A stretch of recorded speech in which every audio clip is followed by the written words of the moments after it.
This is Newcap News with Nicole Stilger. Well, back at home, we've witnessed many examples of generosity in our communities this holiday season.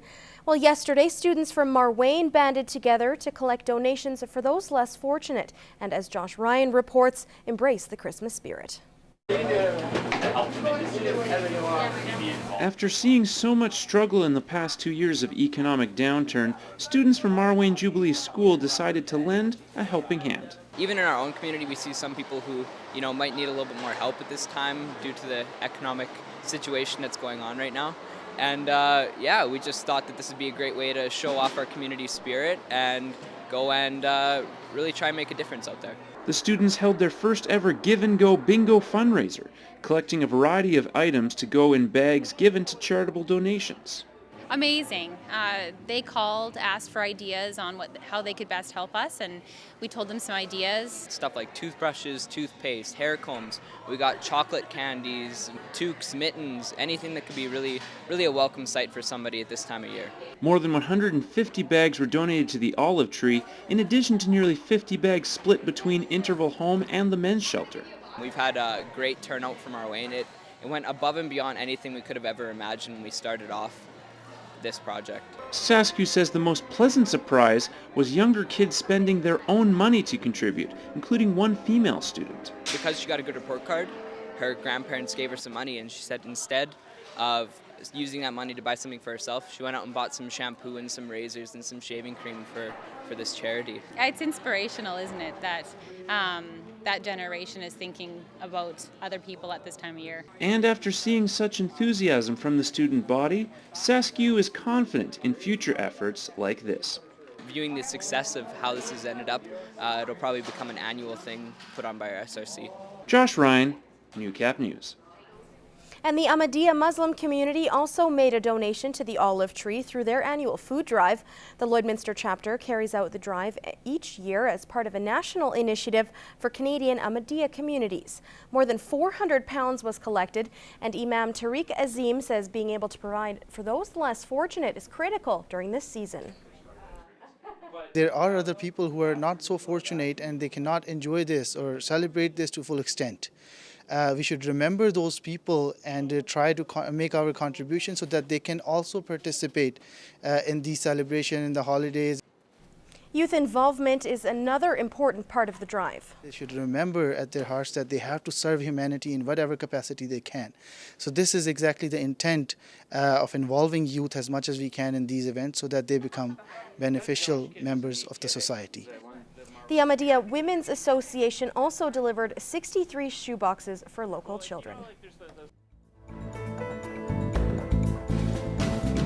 While hundreds lined the streets of downtown for the second annual Parade of Lights, the moving display of vehicles decorated with Christmas lights gave those in attendance a fresh dose of Christmas spirit.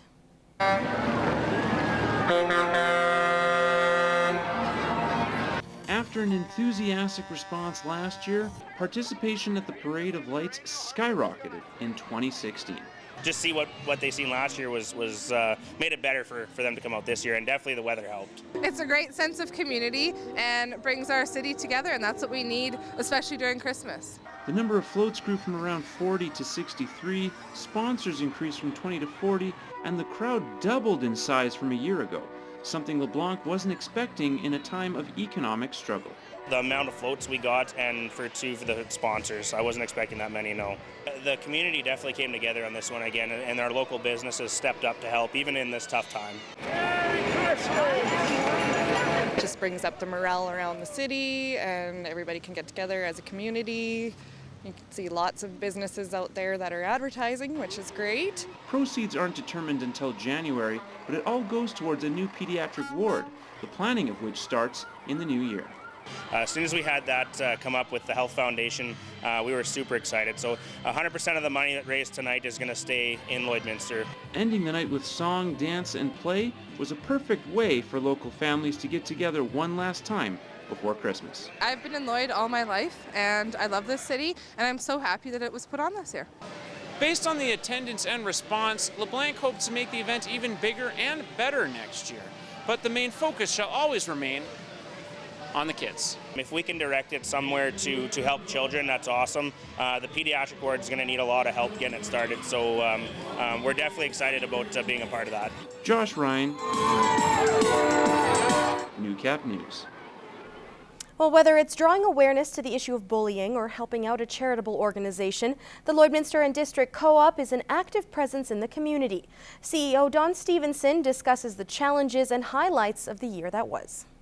Well, Don, another year of positive contributions to Lloydminster and area. Tell me from your end, what has this year been like for you? You know what? It's been a challenging year, and I think we're no different than a lot of businesses within the community. It's been a challenging year, and yet despite that, I think we've done very, very well. We'll continue to be able to share some of those earnings back with our membership at the end of the year, and certainly. Part of that is our diversity being in the propane and petroleum and ag and grocery sectors. That diversity has certainly helped us, to continue to weather this storm. Talking specifically about the Spread a Little Love This Christmas campaign, saw tremendous results last year, the first time around, and the same story this year. What is it about this particular initiative that you think gets such positive results? I think it truly just resonates with people. I think they understand, certainly, when talking to a number of individuals that have gone out and picked up the ornaments and bought them and used that as an opportunity to share with their kids, their family, what the true spirit of Christmas is, the idea of giving anonymously, given without the idea of a reciprocal gift other than the warmth you feel in your heart at the end of that. Another really exciting part of this year was teaming up with Tom Jackson, the one and only, for his Huron Carol benefit concert. What has that experience been like, putting all of this together with Tom? I had the opportunity of knowing Tom for a few years, and he is without a doubt one of the most selfless, generous, honest individuals that I think I've ever encountered in my life. The Huron Carol was an amazing, evening. It was an opportunity, though, for him to get out that message about the spirit of Christmas and really utilizing that that it should extend throughout the year. Just looking back on this year, any personal highlights for you? Honestly, the team that I work with, when I see the excitement generated by programs like the anti-bullying program, like the Spread a Little Love campaign, like the Huron Carol, and when I see everybody jump to the fore, engaged in those processes, and really excited about the opportunity to do something for others, that truly makes me proud to be a part of the team. That's my joy. And looking ahead to next year, any particular goals? One of the things that I think the Huron Carol certainly resonated with me was the idea that we've got to find ways to, we support well over 100 charitable entities throughout the year. And yet we've got to continue to find ways to support those that really are making a difference in our community by helping those in need. So that's what we'll focus on in the upcoming year. Perfect. Well, it's the last Friday before Christmas, and many of you have family and friends coming to visit over the next week. If you're looking for something to do, here are some ideas in this week's What's Happening.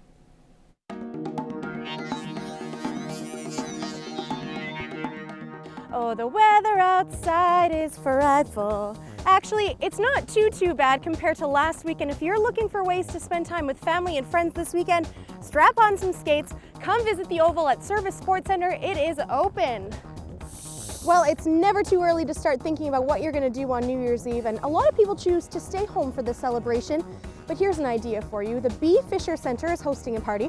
It'll be at the Wild Rose Pavilion. The theme, tight and bright. So find the tightest and brightest clothes in your closet. Slap on some glow paint if you want, and head out to the Wild Rose Pavilion. Tickets are $35. It is a 19+ event, so leave the kids at home. And it's of note that all of the proceeds from the tickets, they will go to the B. Fisher Foundation. Now, the man has not come out with an album in over a decade, but he is back. Sting has come out with a rock pop album called 57th and 9th, featuring 10 killer tracks. It's yours to win. All you have to do is email your name and daytime phone number to tvcontests@newcap.ca. And as always, thanks a lot to John from Universal Music Canada for setting us up with the tunes. Well, if skating isn't exactly your thing, dust off the snowboard, dust off the skis, head down to Table Mountain. It is officially open as of last Friday, and no matter your skill set, they have runs for beginner, intermediate, and advanced. But whatever you choose to get up to this Christmas weekend, I hope it's wonderful. I'm Nicole Stilger, and that's what's happening.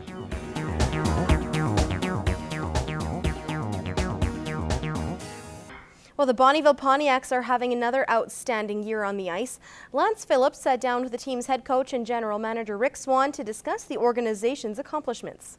So thank you very much for taking a minute. I really appreciate it today. Thanks for being here. Hey, it's really fantastic. Yeah. Culture. Could you sum up the culture of the Pontiacs in 1 to 2 sentences? If you were to put it in 1 to 2 sentences, could you do it? Yeah, it'd be pretty difficult. Culture is such a... Yeah, it is huge. What would you say the culture that you're trying to, or have developed here in Bonnyville is? I would think that we try and strive for a culture of excellence, and that's to ensure that we live and we play to a standard, that we don't tolerate subpar performance from ourselves, and that includes a head coach perspective. And every day I better be intentional and I better be purposeful, because we want to make sure that that standard that we have here is not going to be where it is in the past here. And that's also making sure that we have zero tolerance for subpar performance from anybody else around us. And we want to do things right. We want to treat people right. You touched on it a little bit. You mentioned performance, putting out best performances. How does that translate off the ice to putting out your best performance off the ice, whether it's in school, whether it's in the community? How do you ingrain that in young people that you have in your organization? And that's really important. And this organization and this game in general, regardless of what level that the kids are involved, there's an obligation beyond what you see on the rink. And people come to the games and they see the performance of the team on the ice, but really it's a big picture perspective, and we ingrain that into our players every day, and we let them know that one day they're going to be like us, and they're going to have families, and they're going to be contributing citizens not only to their community but to the country. And so we ingrain that about the importance of being a good person. And I guess the thing that I'm most proud of as a coach and a general manager, to be involved with such committed young kids. When you think back to your time with Bonnyville, could you pinpoint one of your favorite memories with this team? There's a few, but I'd have to say happiest for the organization when we went to the North Division final. We played Lloydminster Bobcats. We were down 1-0 in that game. We had tied it up and we had won in overtime. Their goalie played spectacular, but the biggest game in franchise history, and we had fans that would come before even the lights were on prior to our warm-up, when I was getting to the rink 3 hours before, just to make sure that they had a seat, and to see how loud it was in the building. They had made jokes about, has anybody seen where the RJ Lalonde roof had gone to after that goal was scored? And it was just unbelievable. It was as loud as any building that I've ever been in. Rick, congratulations on all the success you've had, and I can tell all the success you'll have in the future. Yeah. I commend you for what you're doing here. Thank you very much. I really appreciate it. Thank you so much for being here.